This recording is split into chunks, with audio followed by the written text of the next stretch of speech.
როგორ შეაფასებდით ცერემონიას, ასე ვთქვათ, დაკრძალვის ცერემონიას, იმ დღეებს, რომელმაც ერთბაშად გრანდიოზულობის, ამასთან რაღაც გარკვეული საერთო ეროვნული ერთიანობის კარგი შთაბეჭდილება დატოვა, თავისთავად გლოვა იყო და საზეიმო განწყობა არ იყო, ვერც იქნებოდა, მაგრამ არ შევწყვით, მარტივად რო ვთქვათ, მაგრამ აი პროტოკოლურ დონეზე ობიექტური შეკითხვები გაჩნდა მის პოლიტიზებასთან დაკავშირებით. მინდა რომ ჯერ ცერემონიაზე ვსაუბროთ. ცერემონია იყო მოგესმივესალმებით თქვენს მაყურებელს და მე გაგეთანხმებით რომ ამ დღის გაშუქება საუკეთესო გქონდათ დიდი პროფესიონალიზმით. რაც ეხება უშუალო დღეს, მე ბავშვობაში სულ კათოლიკოსი სულ ასაკში იყო და სულ ამბობდნენ ხოლმე რომ აი როგორ დაიცვლება რა მოხდება და აი სახეს თუ შევინ არჩუნებთ და ესეთი ის იყო რა რომ აი ხომ არ იქნება რაღაცა გადამეტებული. ეს იყო უაღრესად ცივილიზებული რიგი, რომელიც იყო მულტიეთნიკური, მრავალკონფესიური, ანუ ისეთი ადამიანებისგან შემდგარი, რომელიც არც ერთ კონფესიას არ წარმოადგენენ, სხვადასხვა თაობები, ანუ წარმოუდგენელი ცივილიზებულობით გამოეთხოვა ქართველი ხალხი, ისე როგორც არავის არასდროს არ გამოსთხოვებია. ალბათ ამდენი ადამიანი ერთდროულად წარმოუდგენლად კარგი სანახავი იყო ჩემთვის, არანაირი ექსცესი, ურთიერთთანაგრძნობა, შემავსებელი იყო ამ ყველაფრის. ლიტურგიაც კი რო დაიწყო, რომ უყურებდი, სევდიანი და ლამაზი იყო. გარკვეულ სიამაყითაც კი, ხო, იმიტომ რომ საერთაშორისო მედიით გაშუქდა, სხვა შორის არა მარტო რელიგიური მედიებით, ასე ვთქვათ, და მისი უწმინდესობის მიერ დატოვებული ეს მაღალი ესთეტიკა, არქიტექტურული დაწყებული ლიტურგიის წესის მიხედვითაც და ამ ქართული მრავალხმიანი საგალობლებით, საერთო ეროვნული სიამაყის მონგვრელი იყო, რაშიც ლომის წვლილი ნამდვილად მიუძღვის მის განსაკუთრებით გალობაში, ხო, იქ რაც ეხება პროტოკოლის პოლიტიზების ნაწილს, პროტოკოლურ ნაწილს. ეს იყო, ჩემთვის სრულიად წარმოუდგენელი რამ, ეთიკურად გაუგებარი რამ, პოლიტიკოსი ჩვენ ყოფილ ხარ და ანუ ასე დგომა, ანუ გასაგებია რომ ეკლესია შესაძლოა რაღაცა სითამამის საფუძველს გაძლევს, მაგრამ ესეთი გათამადება ამბიონზე ისე რომ ლიტურგიის ცენტრში იყო თან არაუფლებამოსილი პირი, რომელთანაც რატომღაც პირველთან მიდიან, ხო, და ესალმებიან, ანუ ცოტა დამამცირებელი უნდა ყოფილიყო ეს პრემიერი გობახიძისთვის ალბათ, ხო, როცა ივანიშვილს ესალმებიან პირველს. მაგრამ შემდეგ ამბიონის გამოყენება იმისთვის, რომ ძალიან ვიწრო პოლიტიკური მესიჯებისთვის გამოიყენო, ეს როგორ შეიძლება არ გეყოს გონიერება იმის გონიერება, რომ ამ ერთიანობაში აი ეს პარტიზანულობა არ გააჩინო. შენთვის ხო სინამდვილეში ეს არის უკეთესი, ხო? როცა ჩვენ, შენს ოპონენტებს არ გვაქვს ეს ალაპარაკო, ხო?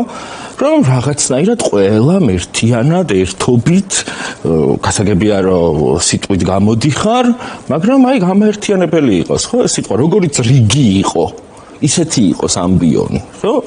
მაგრამ ეს კულტურა ზრდილობა და IQ სამწუხაროდ ხო მაგ ნაწილში შორის პირველივე დღიდან ის უწმიდესობის გარდაცვალების და არა შემდეგ იყო მცდელობა აი ამ უზარმაზარი რიგების და ამ შეკრებილი მუდმივად დენადი საზოგადოების, ასე ვთქვათ, რაღაც ერთი პოლიტიკური კუთვნილებისათვის მიწერის, ხო?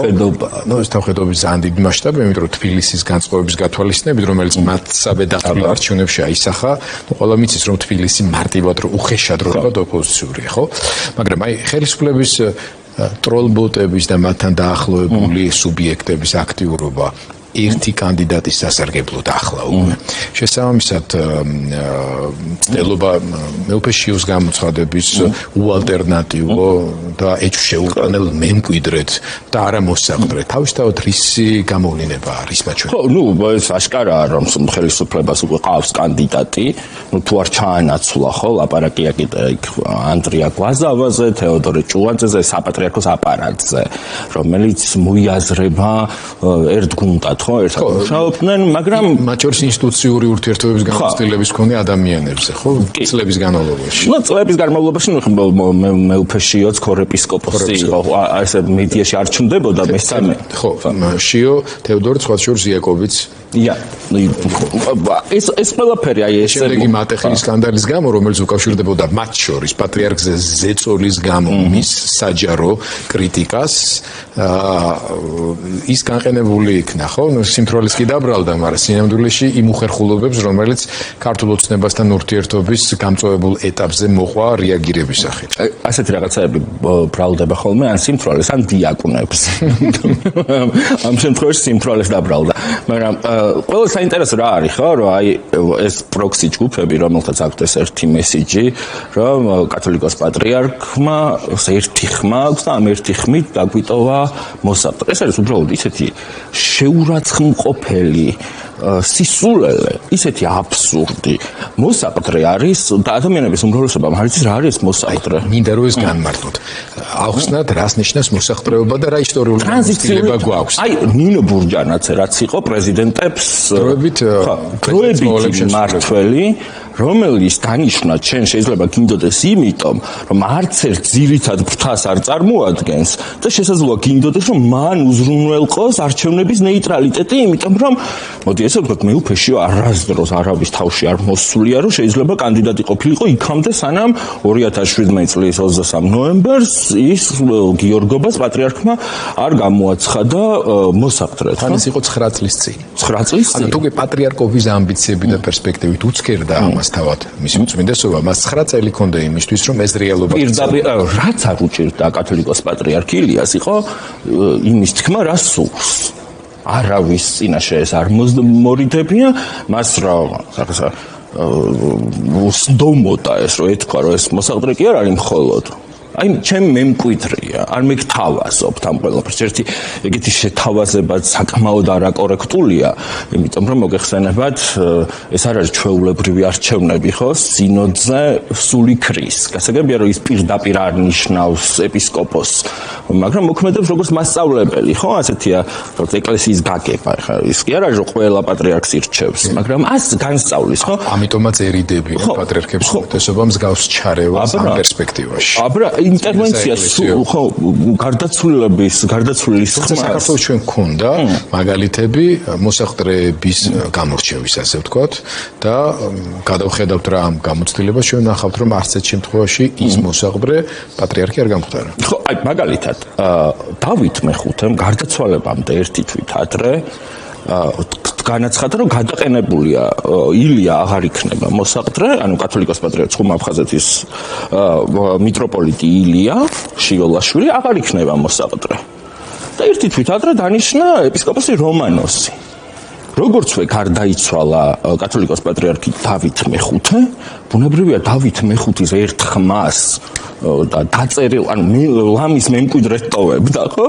იმას არავის ყურადღება არ მიაქცია და სრულიად კანონიერად კათოლიკოს პატრიარქმა ილიამ აიღო მოსაყდრეობა, რასაც მოყვა მერე ის გამწვავება და გართულებები, მაგრამ რასაც მოყვა ბევრი ადამიანური დაპირისპირება და ინტრიგა, მაგრამ მართალი კანონიკურად კათოლიკოს პატრიარქი ილია იყო. აბსოლუტურად.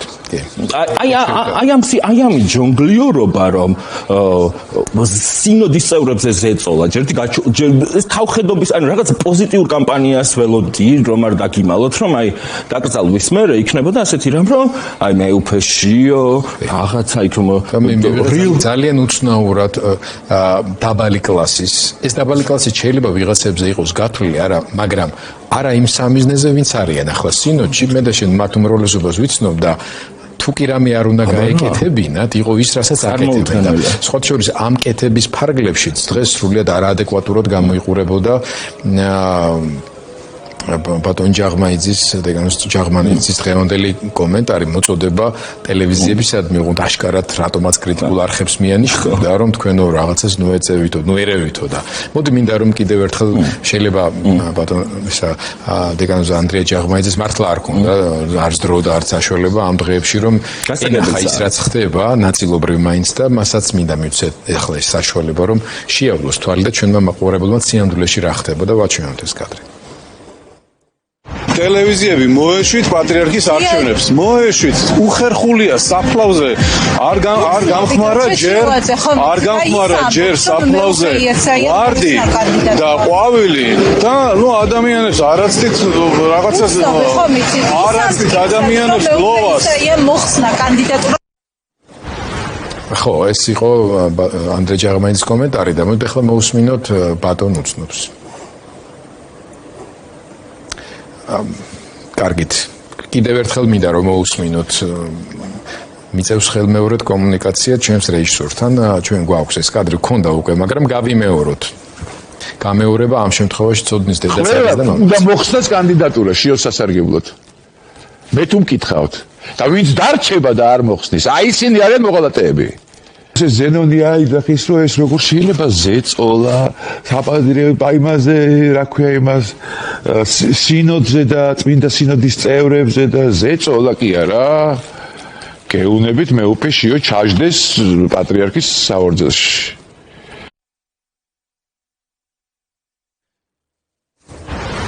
ну ეს საერთოდ გეუბნებით მეუფე შიო ჩაждდეს საორდელში. ანუ აი ამაზე საქართველოს არსებობს ერთადერთი სად გაიზარდე არის კითხვა რომ ანუ ბნელები ადრე ეპისკოპოსებს ესე ვერ ელაპარაკებოდნენ. ანუ აი ამას რაღაცა სიბნელის ამ საბჭოთა აი ჩემი პარტმუშაკი გაიყვანე აი ეს პარტიულობის ხალხს აქვს შეძენილი ახალი სიმდაბლე. ანუ ეს შეუძლიათ უკვე რა რომ აი ამას გონია ეხლა რომ ვიღაცა მიტროპოლიტი რო ზის აი ეს შეუძლია ელაპარაკოს და მას აქვს რაიმე გავლენა ან ძალა საერთოდ მათზე. ეს კეთდება ერთადერთი მიზეზის გამო, რომ შექმნან აი ეს ატმოსფერო და კლიმატი, ვითომ ციფრები, რიცხვები, ხო? ეთანხმება მათ აზრს. სინამდვილეში ეს ასე არ არის. ბევრ ეპისკოპოსს ველაპარაკე, ბევრ მღვდელს. ყველა კალკულაციით ამ წამს მოცემულებმა შეიძლება შეიცვალოს ეს ყველაფერი, შეიძლება არ შეიცვალოს. 4 ხმას მიტროპოლიტი შიო ვერ აგროვებს. უბრალოდ ამათ უნდა შექმნა შთაბეჭდილება, რომ აი ეს რაღაცა სახალხო ამბავი არის. ნათი, მოდი ასე ვთქვათ. მე სულაც არ გამოვრიცხავ, რომ მიტროპოლიტმა შექმნეს და არც მე, რა თქმა უნდა.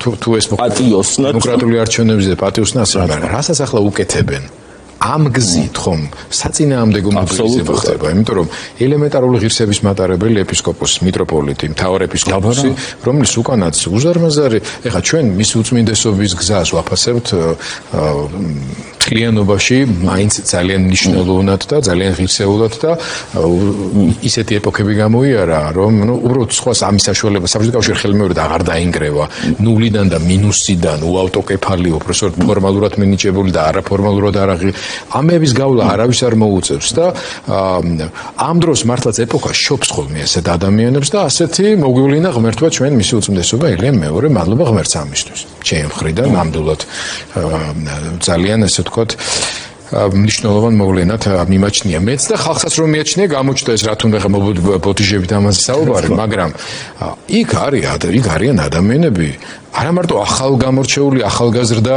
ჩვენზე პატარა და ლამის ჩვენზე პატარა ეპისკოპოსები, რომელთაც ასევე აქვს თავიანთი ღვაწლი, მაგრამ იქ არის ქიროტონით კი არა უპირატესებია, უზარმაზარი საქმის, ღვაწლის, ლოცვის, საბერო გამოცდილების ადამიანები, რომელთაც აქვს გაცილებით თავიანთი ბიოგრაფია აქვს, თავიანთი ისტორია აქვს. კი, იქ ცალკეულ მათგანს სკანდალებიც ჰქონდა, რაღაცა პრობლემები არსებობდა და ასე შემდეგ, მაგრამ სინოდის წევრი ადამიანი.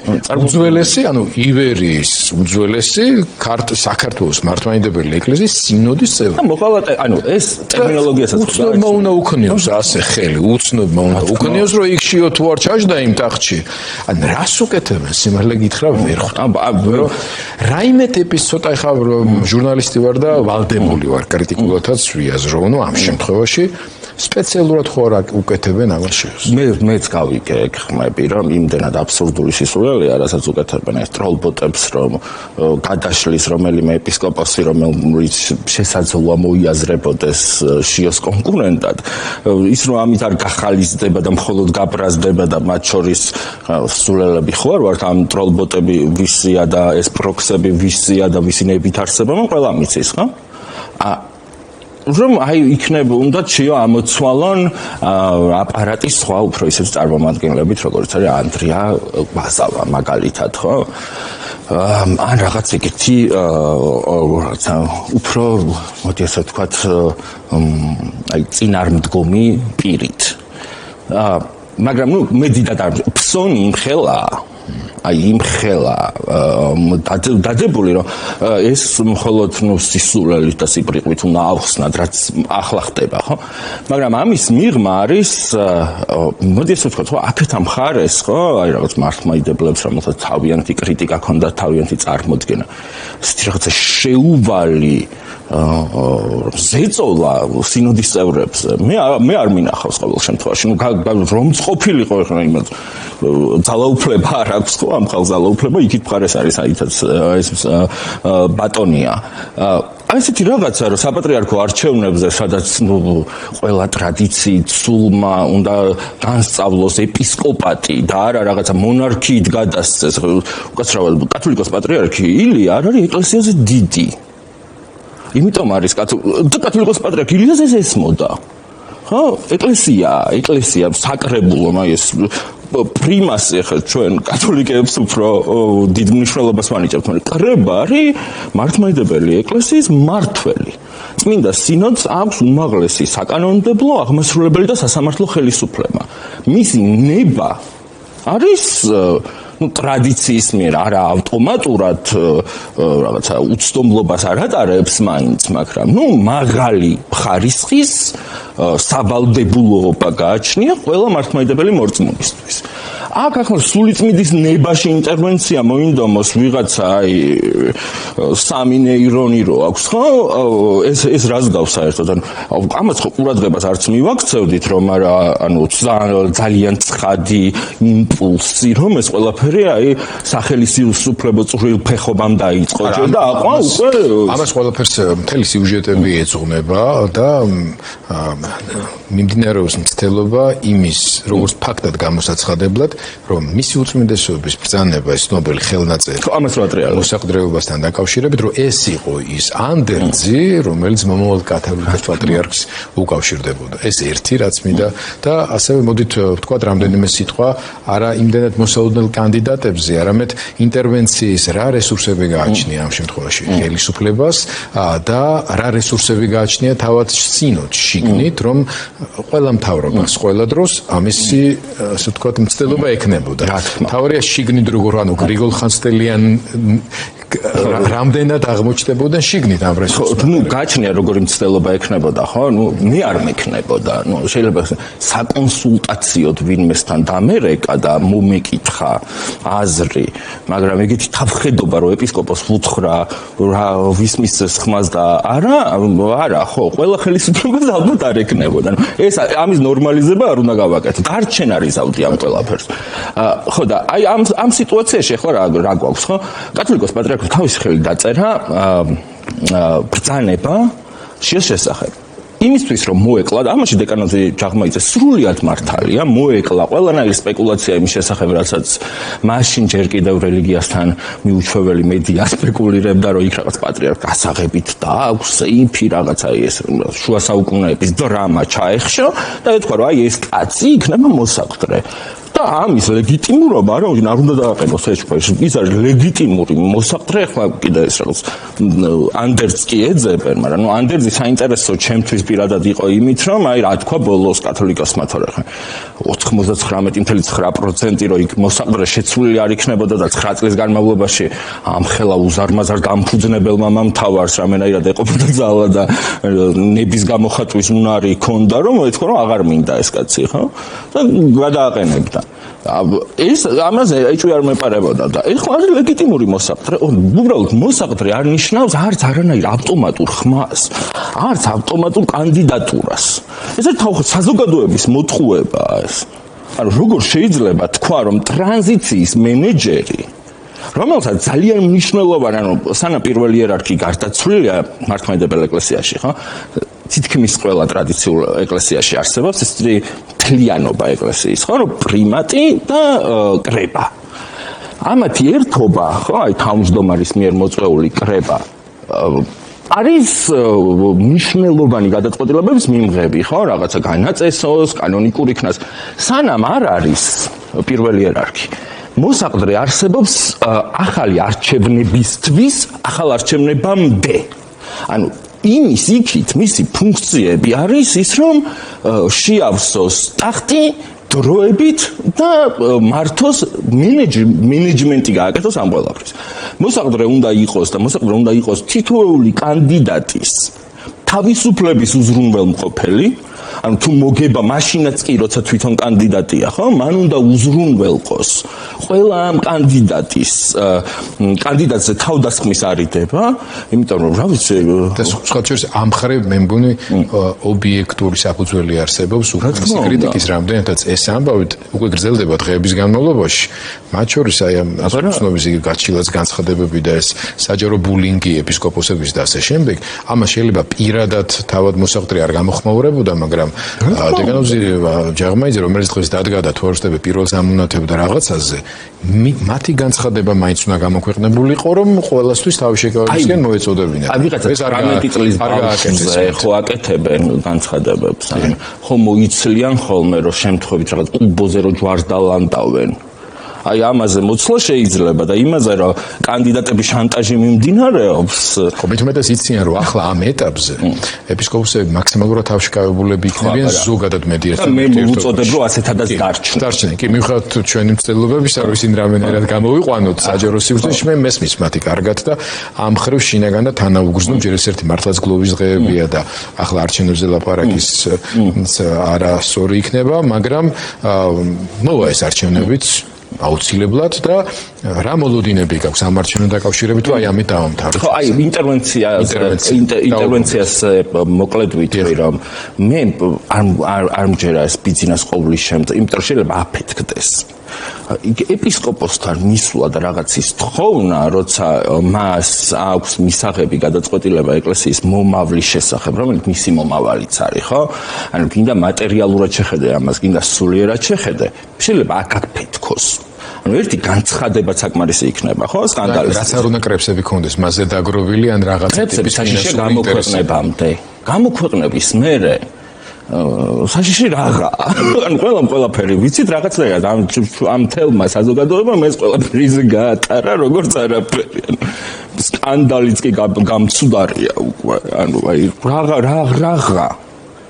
ანუ მე აღარ ვიცი ხა სახეობრივი ზღვარი თუ გადალახა რაღაცა კონტაქტებმა, მაგრამ იქ ყველაფერი იყო და რაღაცნაირად ყველამ შევირგეთ ახლა და იმის იქით აღარ იქნება ალბათ არაფერი და არ უნდა ეშინოდეთ ამ ეპისკოპოსებს და რა ვიცი კრიტიკული მედია მაშინ მოვიქცეთ აი როგორ გითხრა ეთიკის სრული დაცვით არც ერთ სახელი გოდაგვარი არ დამიწერია არც ერთი ანუ არ მომყოლე არ მხოლოდ რაღაცა უსაფრთხოების საკითხებს რაც ეხებოდა ის თორე მანდაც პირადი ცხოვრება არაფერი არ ყოფილა ბრიტი უნდა აშანტაჟო ანუ ძალიან რთულია ხო მეორე არის ნუ შანტაჟში და მეორე საყვარელი რაღაცა მოსყიდვა ხო დაშინება მოსყიდვა არჩევნებზე არ არის უცნობი ორი სიტყვა ხო ადმინისტრაციული რესურსის ასევე მოსყიდვითაც როგორ რაღაცა იცი ფული კი აქვს ბიზნეს მაგრამ იმ პატრიარქსაც ექნება რომელსაც აირჩევენ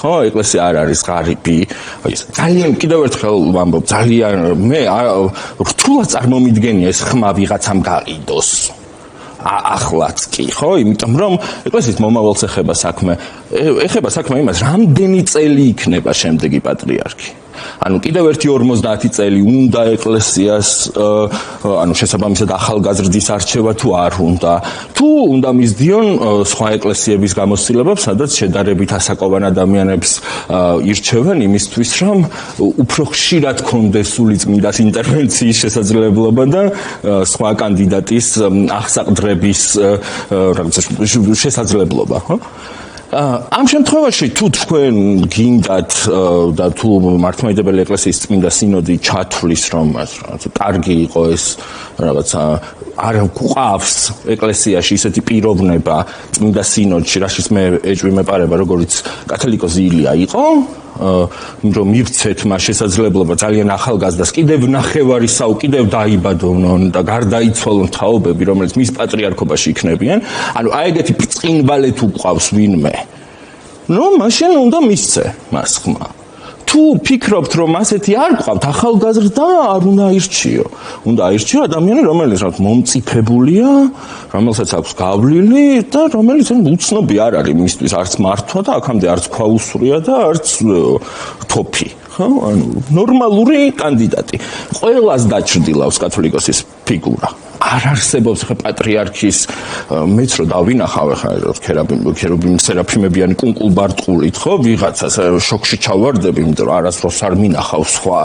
ანუ ძველ ფოტოებს რო ვუყურებ ხოლმე პატრიარქების, აი დავით მეხუთეზე მე უცნაურება რაღაცა. ანუ ჩვენ ილიას გარდა სხვა ვერ წერო. ვერავინ ხო?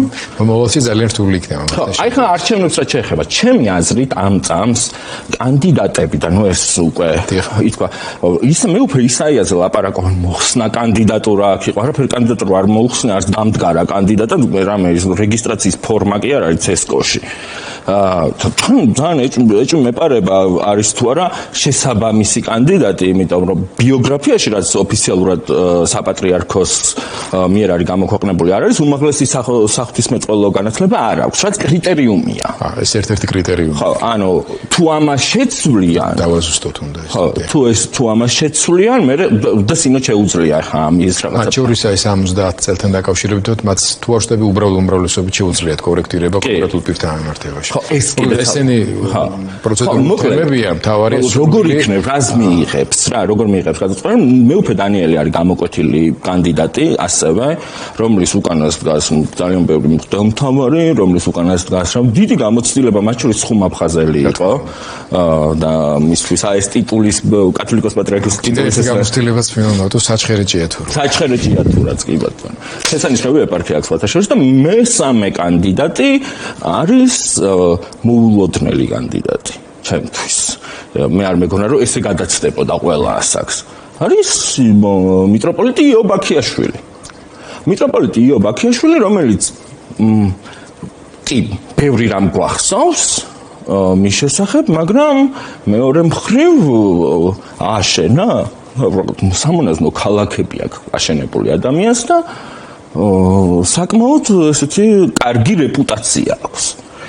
აი ამ ორ კანდიდატს ვახსენებდი, დანარჩენები ჩემი აზრით სახსენებელი არ არიან, თუ კომპრომისულ ვარიანტად ვიღაცამ არ შემოგთავაზა, ისე არ აირია ყველაფერი, რის თეორიული შანსით არსებობს, რა მიტროპოლიტი ეფრემი, რომელსაც ასევე კარგი რეპუტაცია აქვს და ეპისკოპოსი ის წამოვიდეს და დასვან, მაგრამ მანდაც როგორი კარგი რეპუტაციაც უნდა ჰქონდეს ადამიანს.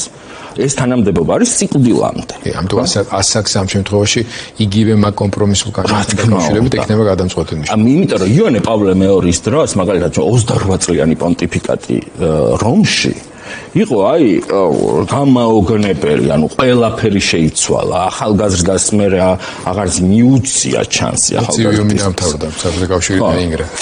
მოკლედ მათე როგორც ყოველ საინტერესო იყო, მე დარწმუნებული ვარ რომ გარკვეული პერიოდის შემდეგ, როცა უკვე რაღაც გარკვეული კონტურები შეიძლება გამოიკვეთოს, ჩვენ მოგვიწევს ამაზე კვლავ საუბარი, დაბრუნება